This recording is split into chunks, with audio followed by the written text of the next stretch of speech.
Baik, perkenalkan, nama saya Yohanes Pranginangin, salah satu mahasiswa program profesi insinyur pada Fakultas Teknik Universitas Indonesia tahun 2026. Di sini saya membawakan tugas K3L, di mana safety case-nya yaitu pekerja jatuh dari lantai 7, kemudian menimpa pekerja yang ada di bawah.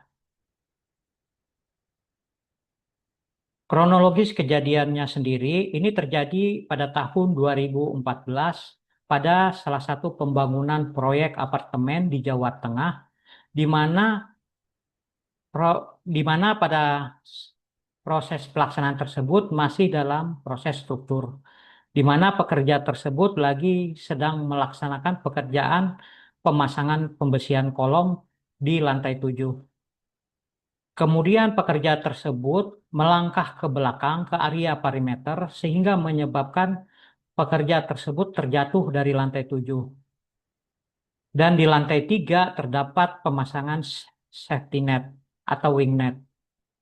Tetapi pekerja tersebut terpantul lagi dan terjatuh ke lantai dasar dan mengenai pekerja yang ada di bawahnya. Kemudian dilakukanlah evakuasi dan pekerja tersebut dibawa ke rumah sakit. Tetapi di rumah sakit pekerja tersebut dinyatakan meninggal dunia. Dari kejadian tersebut, dari kejadian kecelakaan tersebut, ada 3 penyebab utama, yaitu yang pertama, tidak ada sistem proteksi jatuh atau sudah ada sistem proteksi jatuh, tetapi pemasangannya tidak proper atau fall protection failure. Kemudian yang kedua, kegagalan perilaku pekerja atau unsafe action. Kemudian yang ketiga, kegagalan kondisi kerja, yaitu unsafe condition. Dari 3 penyebab utama ini, cukup satu saja dari 3 penyebab ini, maka dapat terjadi top event, yaitu pekerja jatuh dari ketinggian.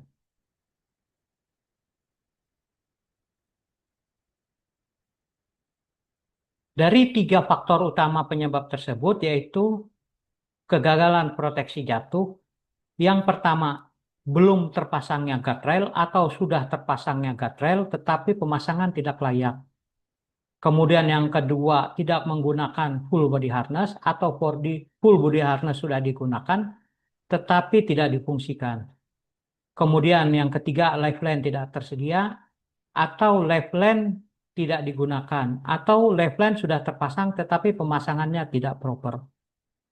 Kemudian penyebab utama yang kedua yaitu dari unsafe action.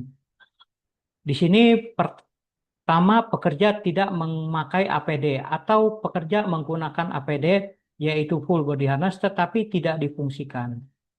Kemudian yang kedua bekerja tidak sesuai dengan SOP. Kemudian yang ketiga kurangnya awareness bahaya. Kemudian yang keempat kehilangan keseimbangan. Kemudian dari faktor utama yang ketiga yaitu unsafe condition. Ini penyebabnya ada 4 faktor. Pertama, lantai licin atau berantakan. Kemudian yang kedua, akses kerja tidak aman. Kemudian yang ketiga, tidak ada pembatas area. Kemudian yang keempat, cuaca ekstrim. Dari 3 faktor utama penyebab tersebut dianalisa menggunakan fault tree analysis. Di sini top event-nya yaitu pekerja jatuh dari lantai 7. Kemudian diturunkan mengapa top event tersebut dapat terjadi. Di sini diturunkan di level 1 ada 3 faktor penyebab mengapa top event tersebut terjadi. Yang pertama yaitu tidak ada proteksi jatuh. Kemudian faktor penyebab yang kedua yaitu unsafe action atau kesalahan manusia. Kemudian faktor utama yang ketiga yaitu unsafe condition atau kondisi tidak aman. Dari level 1 ini diturunkan lagi ke level 2. Dari tiga faktor penyebab utama tadi yang tersebut diturunkan lagi ke level 2, yaitu yang dari tiga faktor penyebab utama tadi, yang faktor pertama tadi diturunkan lagi ada tiga faktor penyebab utama, yaitu pertama tidak adanya guardrail atau sudah adanya guardrail tetapi pemasangan tidak proper. Kemudian di level 2 tidak menggunakan full body harness atau full body harness sudah digunakan tetapi tidak difungsikan. Kemudian yang ketiga, lifeline tidak tersedia atau tidak terpasang. Atau lifeline sudah terpasang tetapi pemasangannya tidak proper. Kemudian dari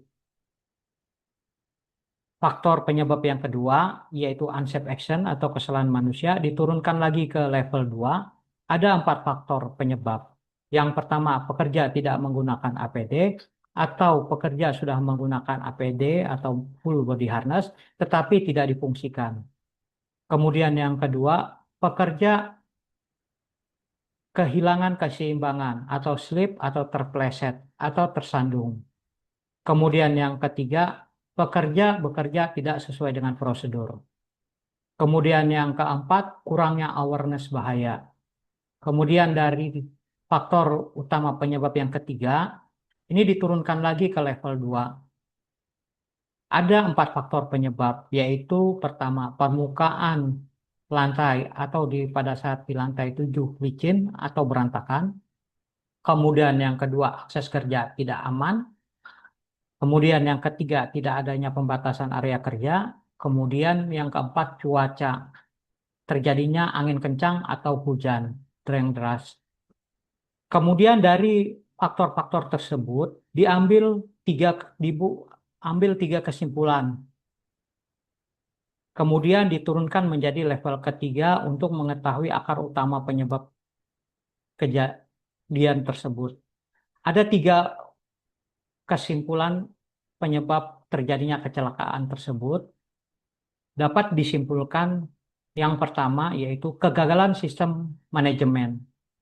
Yang kedua, kegagalan pelatihan dan kompetensi. Kemudian yang ketiga, kegagalan sistem K3 atau SMK3. Dari kegagalan sistem manajemen ini sendiri, salah satunya yaitu tidak adanya SOP kerja di ketinggian atau ada SOP bekerja di ketinggian tetapi tidak berjalan. Kemudian tidak adanya permit to work atau sudah ada permit to work tetapi tidak berjalan. Kemudian inspeksi atau pemeriksaan tidak dilakukan. Kemudian yang keempat, pengawasan di lapangan lemah. Kemudian yang kelima, komunikasi kerja tidak efektif. Kemudian yang keenam, perencanaan kerja tidak matang. Kemudian dari kesimpulan yang kedua, yaitu kegagalan pelatihan dan kompetensi. Ini pertama, yaitu pekerja tidak mendapatkan training bekerja di ketinggian. Yang kedua, toolbox meeting tidak efektif. Yang ketiga, pekerja tidak kompeten atau tidak memiliki sertifikasi. Kemudian yang keempat, kurangnya simulasi dan evaluasi. Kemudian kesimpulan yang ketiga, yaitu kegagalan sistem K3, di mana yaitu pertama, hazard tidak teridentifikasi atau HIRA-DC tidak lengkap. Kemudian yang kedua, risk control tidak ditetapkan dengan baik. Dan yang ketiga, tidak ada monitoring dan evaluasi kinerja K3. Kemudian yang keempat, audit implementasi tidak berjalan. Kemudian yang kelima, budaya keselamatan rendah. Dari metode fault tree analysis ini menunjukkan bahwa kecelakaan jatuh dari ketinggian bukan disebabkan oleh salah satu faktor tunggal, melainkan kombinasi kegagalan pada sistem proteksi, perilaku pekerja, dan kondisi kerja.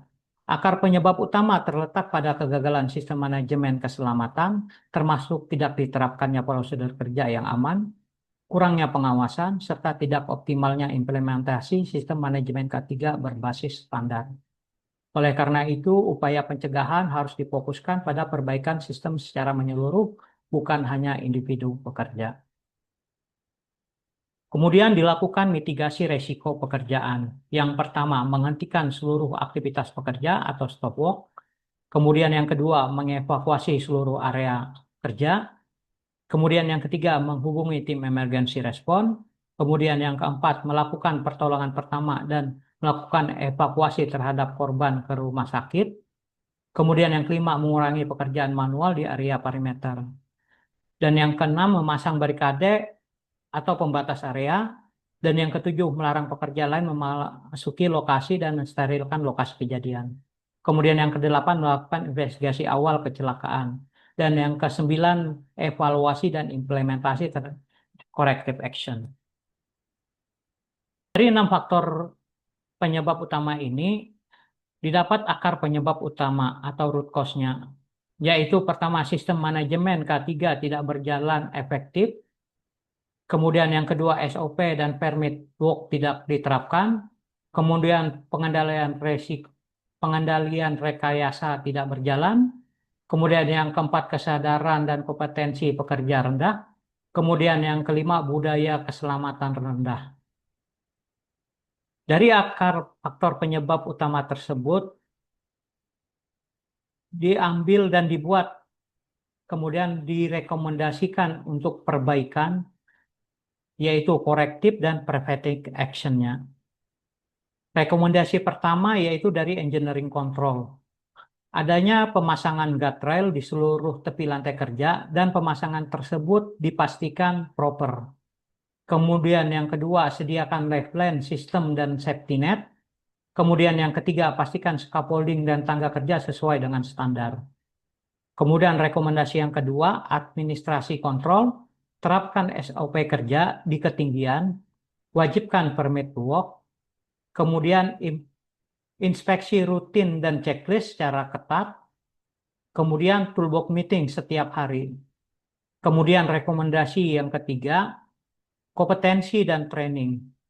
Diadakannya pelatihan walking bekerja di ketinggian secara berkala, kemudian dilakukannya sertifikasi pekerja yang bekerja di ketinggian, kemudian yang ketiga, tingkatkan awareness bahaya bekerja di ketinggian.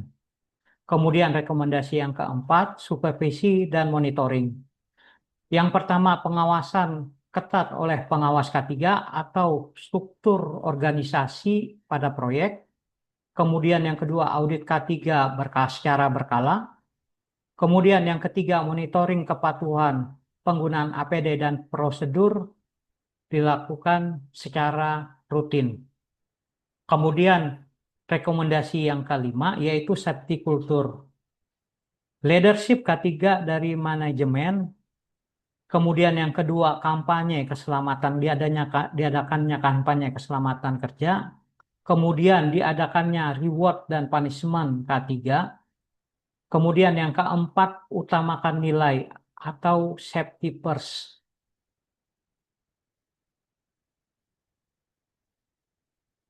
Demikian presentasi pemaparan untuk studi kasus pada tugas K3L ini.